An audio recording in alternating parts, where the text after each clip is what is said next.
यहाँ पे हमारे पास क्वेश्चन है जेईई एडवांस का, जिसमें हमें क्या दिया है ना कि हमें 9 स्टूडेंट है जिनको हमें 3 ग्रुप में बांटना है। बेसिकली ग्रुप फॉर्मेशन का सवाल है। ठीक है, देखते हैं यहाँ पे क्या दिया है। सबसे पहले तो जो भी डेटा होगा उसको हम साथ ही साथ लिखते हैं, सवालों को आसानी से सॉल्व कर सकें। देखो 9 बच्चे हैं S1 से S9, ठीक है, जिसको हमें 3 ग्रुप में डालना है, X, Y और Z। कितने ग्रुप में डालना है?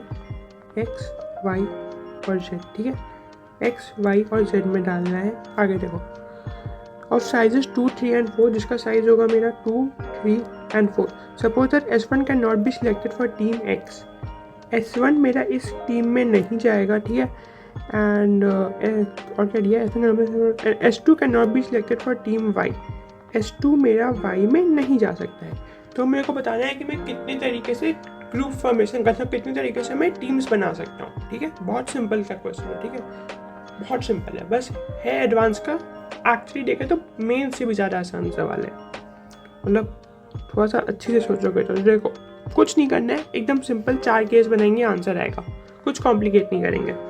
केस वन में क्या करूँगा कि मैं S1 को डाल दूँगा Y में, ठीक है, और मैं S2 को डाल दूँगा Z में। अब देखो जब तुम S1 को Y में डालोगे तो अब X को 2 लोग चाहिए होगा, Y को 2 लोग और चाहिए होगा, क्योंकि Y को तुमने ऑलरेडी एक इंसान दे चुका है, एंड Z को 3 लोग और चाहिए होगा।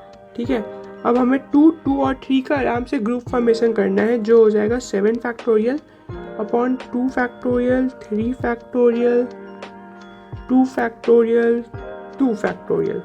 अब देखो हमारे पास 2 टीम्स बने होंगे, 2 मेंबर्स के, जिनको हमें डिस्ट्रीब्यूट करना है X और Y में। इसीलिए ये 2 फैक्टोरियल से एक और बार मल्टीप्लाई हो जाएगा, और उसके बाद ये हो जाएगा हमारा 210। ठीक है, ये हो गया हमारा एक केस। ऐसे ही दूसरा केस और तीसरा केस और चौथा केस भी हैंडल कर लेते हैं फटाफट। तो देखो अब मैं थोड़ा जल्दी चलूँगा। ठीक है, केस 2 में क्या होगा? केस 2 में मैं S1 को डाल दूँगा Y में और S2 को डाल दूँगा X में। ठीक है, उसके बाद मेरे X को चाहिए होगा 1 इंसान और, Y को चाहिए होगा 2 इंसान और, Z को चाहिए होगा 4 इंसान और। ठीक है, तो ये हो जाएगा direct 7 factorial upon 4 factorial, 2 factorial, जिसको कैलकुलेट करोगे तो ये तुम्हारा आ जाएगा 105। ठीक है, अब चलो केस 3 में क्या करेंगे? S1 और S2 दोनों को डाल देंगे Z में। ठीक है, तो यहाँ पे फिर ग्रुप फॉर्मेशन करोगे तो ये हो जाएगा 7 factorial upon 3 factorial, 2 factorial, 2 factorial, 2 factorial. अब इसमें भी हमारे 2 ग्रुप होंगे, जिनको हमें देना पड़ जाएगा, 2 वे से डिस्ट्रीब्यूट करना पड़ जाएगा। कैलकुलेट करोगे तो ये हो जाएगा 210। अब चलते हैं हम अपने केस 4 पे। केस 4 में क्या होगा कि हम S1 को डाल देंगे Z में, S2 को डाल देंगे X में। ठीक है, तो X को चाहिए होगा 1 इंसान और, Y को चाहिए होगा 3 इंसान और, Z को चाहिए होगा 3 इंसान और। उसके बाद इसको आराम से कर दो 7 factorial upon 3 factorial, 3 factorial, 2 factorial. अब यहाँ पे Y और Z में डिस्ट्रीब्यूट करेंगे 2 फैक्टोरियल से, जिसको कैलकुलेट करोगे तो हो जाएगा 140।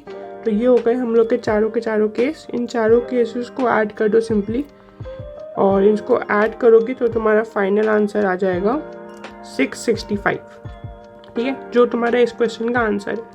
आई होप समझ में आ गया हो। अगर वीडियो अच्छा लगा हो तो लाइक कर दो, सब्सक्राइब कर दो। मैं ऐसे ही और एडवांस और उसके भी ऊपर लेवल के क्वेश्चंस लाते रहूँगा।